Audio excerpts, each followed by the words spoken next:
Hello, I'm Jami Hanreddy, and you are in the right place. It says Dickinson presentation, December 12th, 2018, but I've been asked by Chuck and Estella Lauder to do a rerun of that presentation for June of 2021. So with a few minor tweaks, here we go. The first piece is called Even Steven. Maybe this is actually my mother's story, not mine. So the details are slightly blurred, kind of like looking at kelp in a pool as the tide surges in and out. But it was a transfiguring moment in my mother's young life, shaping her future intimacies for all time. And thus perhaps, although I don't like to think so, shaping mine in a hand-me-down sort of way. This story is also about my grandmother, Ma, and my grandfather, Pa, about their shape-shifting love and its sway on the hearts of their 9 children, especially my mother. And it's about the transforming power of spit, and about how a scrap of paper was turned into a mink coat. The first time I heard about getting even, I was 5 years old, sipping tea with my dolls on the checkered linoleum under the table in the kitchen on Shirley Ave, the kitchen that was all red and scallops of cream, the red plastic seats on the middle-legged chairs, matching the pattern on the post-war Formica table, the kitchen at the back of the house, at the end of the long hall, as the front parlor lending library and the back parlor dress shop, the last left before you went straight on to Ma and Pa's bedroom. The kitchen where the family gathered every day when they were little, when they were grown, up from the war, visiting on Sundays with girlfriends, boyfriends, then babies, talking and teasing, grousing and grudging, and loving. The kitchen where Ma prepared the soup after a long day running the Five and Dime, then the lending library and the dress shop, while Pa delivered the dresses to the ladies. Always the sweet ladies, and would often not make it home in time for dinner. The kitchen where the uncles whispered and growled about how the mink coat Pa bought for a bold beguiler named Brazen Hussy was paid for with Ma's sweat, and how they wanted to burn this witch, but Ma got her own mink instead. And about how, as long as they can remember, when Ma served up the soup, she spit her venom into Pa's bowl. Not so Pa could see, but always making a show of it for the 9 children. This was the kitchen where my mother, Pa's favorite, as all the girls thought of themselves, learned to endure the hurts of men and love her mother and hate her mother, learned too that you could take your power back and make it even Steven if you just spit in their soup. And as for Ma's mink, the one Ma bought for herself, with the insurance money collected by producing Pa's receipt for Ms. Hussy's mink and calling it stolen because no receipt could be found for Pa's heart. When Ma passed, it was passed to her youngest daughter, who passed to her youngest daughter, who gave it to her older sister to cut into squares to make throw pillows for her couch, just perfect for the puppies to hump.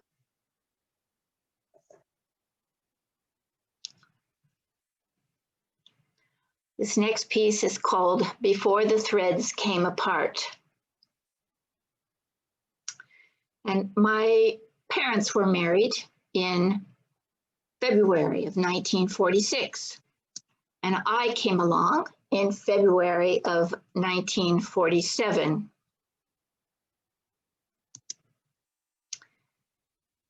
My mother, Cynthia Lucille, was a chameleon glamour queen, always changing her look to match the latest trends or Dad's fantasies.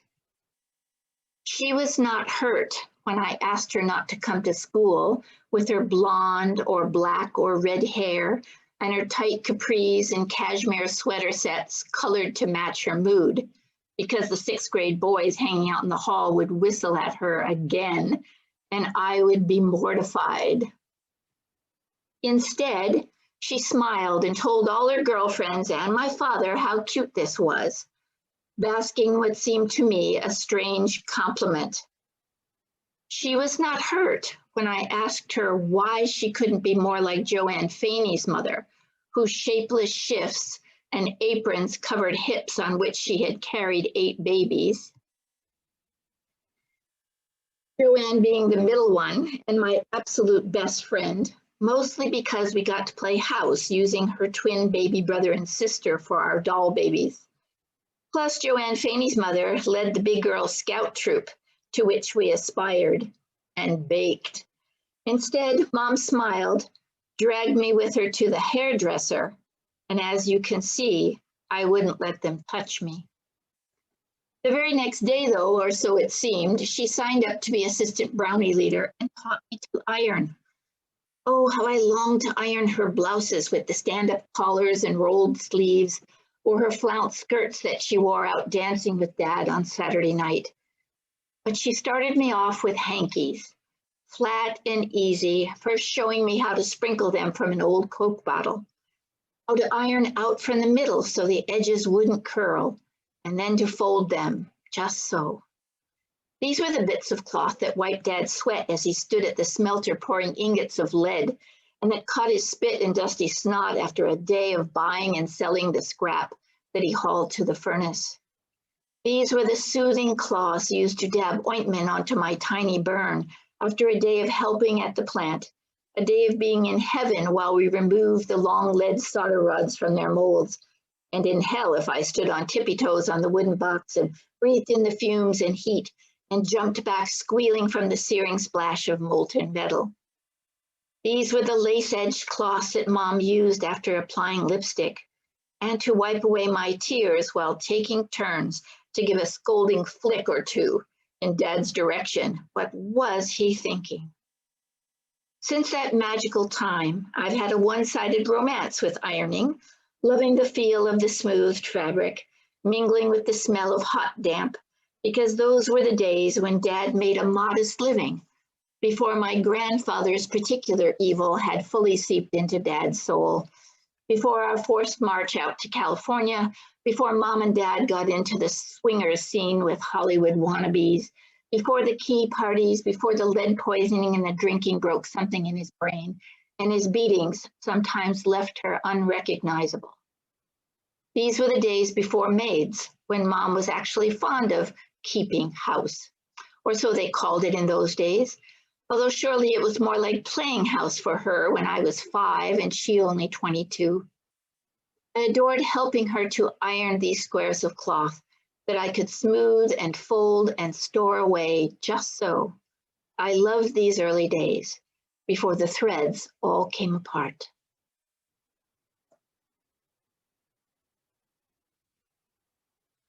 This next piece is called Daughter of a Junk Man, and it was inspired in part by the musical Hamilton. Where was I when it happened, when he shape-shifted from donkey to elephant? Fox News on 24/7, so you can't hear yourself think amidst the rant.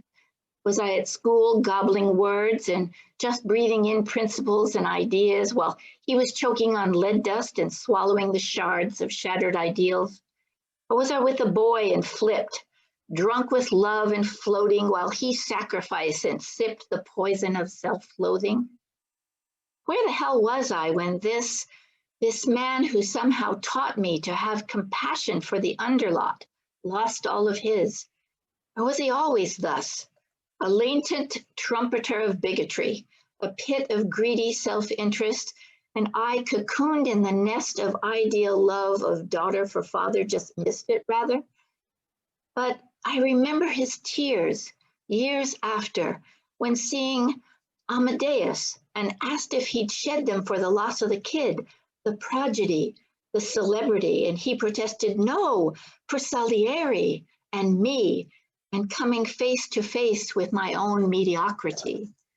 So how does a boomer, daughter of a junk man and a dropout, dropped in the middle of a small town, Revere, next to Boston, get here to this island of firebrands amongst those not afraid to take a stand, to this room where it happens? By being the daughter of a self-starter who worked a lot harder so she could be smarter and not barter her soul away. Not today.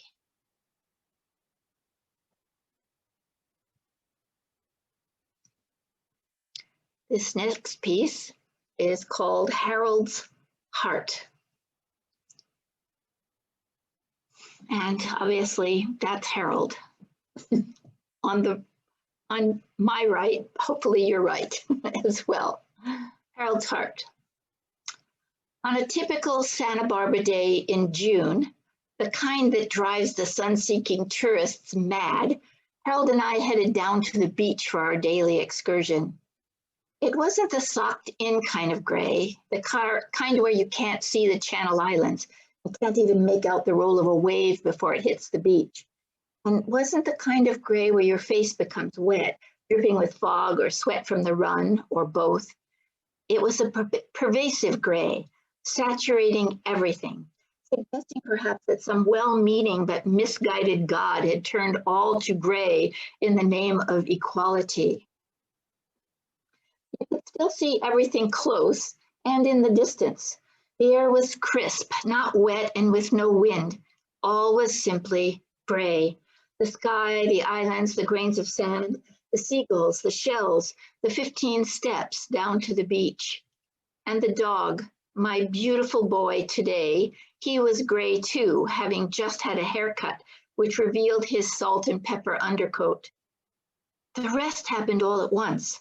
As I was still collecting myself, Harold ran down the gray steps to the gray sand dotted with gray grasses and gray shells, and under the close gray sky, he ran along the shiny gray wetness at the water's edge. And before I had even gotten halfway down the stairs, he turned on the juice and ran like the greyhound we knew was in him somewhere. Ran full out, not chasing anything, no seagulls, no frisbees, no balls, just to run, to soar.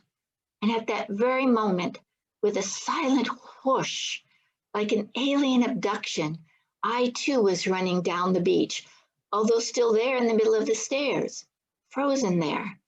I was feeling the wind that I made as I ran, in my hair, in my fur, as I was sucking the salty air into the lungs in my powerful barreled chest. I was not in my body, but in his, racing, racing, racing, joy, only joy, no words. He felt it too, and we stopped and looked back over our shoulder to acknowledge my body back there on the stairs. We cocked our head and smiled at one another, racing along the gray foam for another 5 minutes or so until an old friend called and the spell was broken.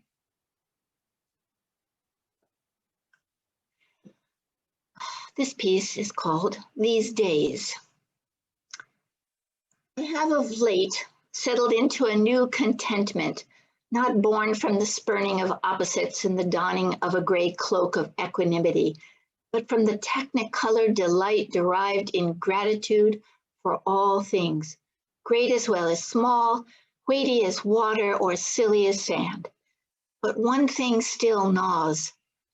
I could sit on a beach forever, absorbed in endless diversity, whales sounding in the water, dogs and babies sunning on the sand, a shark egg in a clump of weed thrown up from the endless sea, each tiny grain of sand a fascinator. But one thing still ruffles. When the wave comes that will swipe me off my promontory, off the rocks where I fish, off the beach where I bathe, and carry me out to the fathomless sea, shall I be grateful for this too? No, not yet.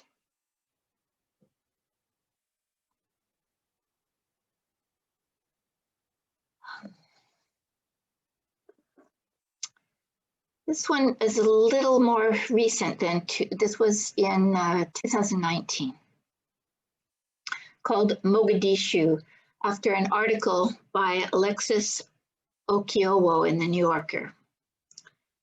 Sadness, my constant companion of late, you surround me like a flotilla of warships, then dissolve to a marauding mist that absorbs through flesh to poison the heart of me.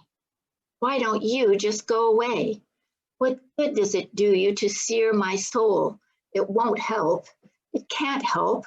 What use is it for me to die 1,000 deaths over and over on the sands of Mogadishu, along with the victims of your minions? like the Somalis themselves that only days after the slaughter laugh, eating food, take selfies, picnic and play on the bloody beaches, piled into wooden boats for sunset rides on the crimson tide. Let me be, let me breathe. Leave me alone for just a moment to revel in the few pleasures granted while on this earth.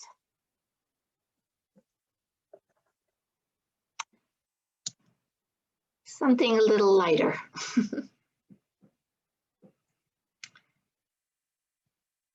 I used to be a pacifist. Grew up in the 50s, better read than dead. And through the 60s, 70s, 80s, and 90s, nothing, no one, nowhere, no how could persuade me there was a cause worth killing for. But now I have a dog that's terrified of flies. He is such a good-natured, lumbering galoot, it pains me to watch him quiver and slink away to suffer all alone, separated from his pack. So my killing spree began by buying a fly swatter to kill those devils dive bombing my innocent boy. It progressed to squishing spiders that might bite his butt as he lay with paws twitching in REM sleep dreams. And of course the mice with whom we have coexisted so peacefully for a decade must now be snap-trapped lest they lend a flea or worse, the plague, to my son of another species with the velvet ears. Ah, you smile, but one must choose after all, and such a death is quick and painless, or should be, but the soft little mice do not always die with one squoosh, like the flies and spiders. Oh no, I have found some with only a tiny toe caught in a trap and have agonized for days about their struggle to free themselves from this oh so slow and torturous death. But would I kill again? Oh yes, you bet.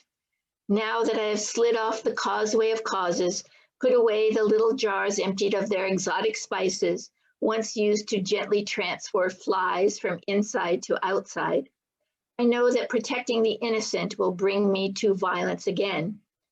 And sometimes, standing over the stove with waves of cardamom and curry wafting cartoon-like up my nostrils, I fantasize about living in India and joining the Gulabi gang. My shocking pink my shocking pink sorry billows as I run screaming, wielding a bamboo bat, to beat the husbands that beat their wives, to tear into the flesh of sadistic in-laws, to murder the sons who rape our daughters, and to eviscerate the worst of the lot, the petty officials who take the bakshish, to look the other way. But for now, I just kill flies.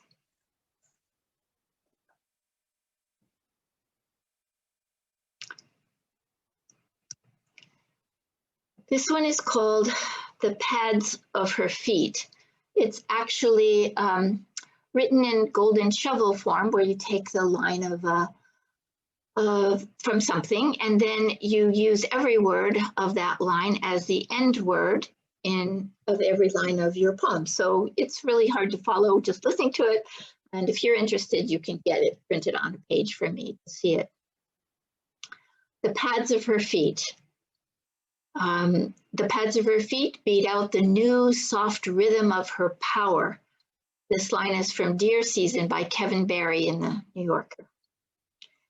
At the first chirp of the rosy dawn, she pads back and forth at my side of the bed, pausing every second lap or so to push her nose to mine, to share my breath, and hearing her feet resume their beat, I rise out of dreams into the embrace of the new morning's soft snuggles, to resume the rhythm of our routines, to partake of the world as she knows it, eyes clear, heart open, her resilience plain.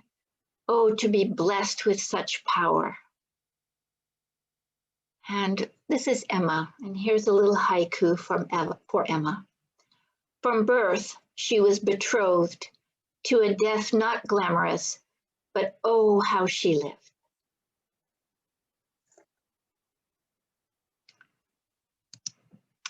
You've met Emma and Fred, And in the middle now is Odin. And this poem is called Odin the Magnificent and explains a little how he came to us and how he got his name. Oh, wee blonde butterball, she named you well.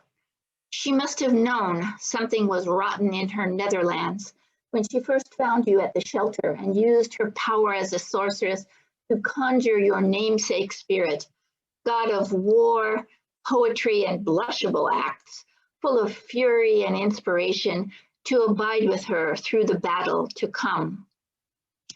O Odin, warrior shaman, master of raven, beast wolf, and she-bear, you performed your magic well, summoning the Valkyries to the battleground of her cancer speckled body. And when these warrior women departed, defeated, you shepherded, excuse me, I should never have put that word in this poem. And when these warrior women departed, defeated, you shepherd her through the pain to Valhalla to lead the ghostly procession of the dead beside you across the winter sky. Now, great one, at once harbinger of honor and tippling trickster, we release you from this task. Don your cloak, broad hat, pick up your spear, resume your relentless wisdom quest, and leave the little girly boy here with us to be a playful pup again.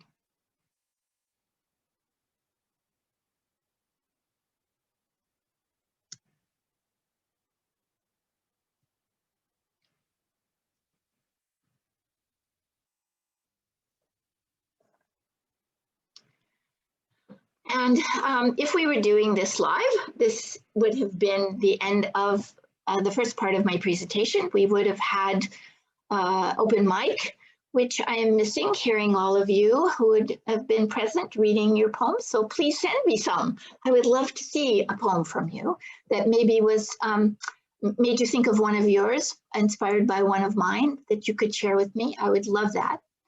And then after the open mic, I would come back and read a few more. So here are my few more.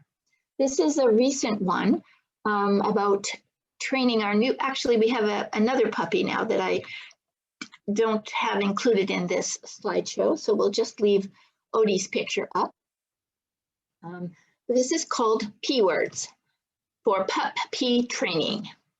My pandemic puppy's personality evolves piece by piece, pound for pound, so it's plainly impossible to pen a poem portraying the panoply of who she is at the moment, or who she will pan out to be in perpetuity. But there may be portents of things to come in how and where she chooses to pee and poop. Not on her pillow or mine, praise be, but also not on the predicated, predictable grass. Instead, she pounces on putrefying leaves, first pushing her perspicacious snout deep into the pile as she pants after plush baby bunnies or pusillanimous mice. When she decides to postpone the death penalty for the bunnies and pardon the mice, she plies to pee, then takes plenty of time to pace back and forth and back to make sure there are no poisonous snakes or spiders, or so the pet pundits claim, before she pretzels into poop position and leaves the leaves a perfect present. Over the next months, I plan to ply my trade to help her become a person in pup's clothing who will channel her passions toward compassion and pray for a peaceful transition of power. This was written in December 2020, as you might have guessed.